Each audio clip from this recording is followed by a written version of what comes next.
В импровизированной гримерке местный молодежный коллектив теперь проводит куда больше времени, чем раньше. У танцоров появились и костюмы, и сценическая обувь. Руками ижемских мастериц танцевальную группу обшили, как говорится, под ключ. А значит, и хореографическую палитру можно разнообразить.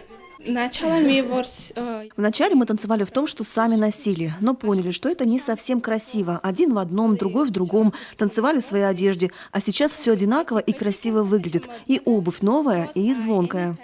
Костюмы – лишь небольшая часть новинок в сельском клубе. Благодаря ноутбуку и микшерскому пульту теперь фонограмму можно менять куда быстрее, и репетиции проходят результативнее. А современный сценический свет помогает реализовать самые смелые режиссерские задумки. Но главное, исполнилась давняя мечта заведующей Дома культуры. Теперь можно развернуть любой концерт и под открытым небом. Закупили уличные колонки. Вот в праздники рекламные какие-то пустить тексты, они несъемные, они всепогодные. На улице вот стоит, по этой стороне я поставлю. Это с усилителем, можно микрофон включить, рекламу пустить на село, музыку пустить на село в праздники. Вот, чтобы в селе звук был какой-то. А тому со старыми колонками вынесешь отсюда, а потом весь день думаешь, отсыреет, а вечером на дискотеку что я буду делать?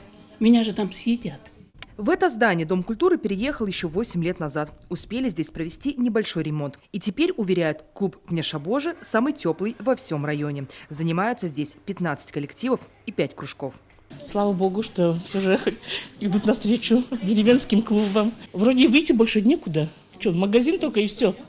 А тут хоть придем, пообщаемся, на концерт сходим, если кто-то другой выступает с удовольствием. В год культуры здесь мечтают реализовать еще одну народную задумку – оборудовать в Доме культуры детскую комнату. Первый шаг сделали – установили теннисный стол. Теперь не хватает своего уголка для самых юных сельчан. Виктория Палкина, Иван Богомолов, телеканал Юрган, Ижемский район.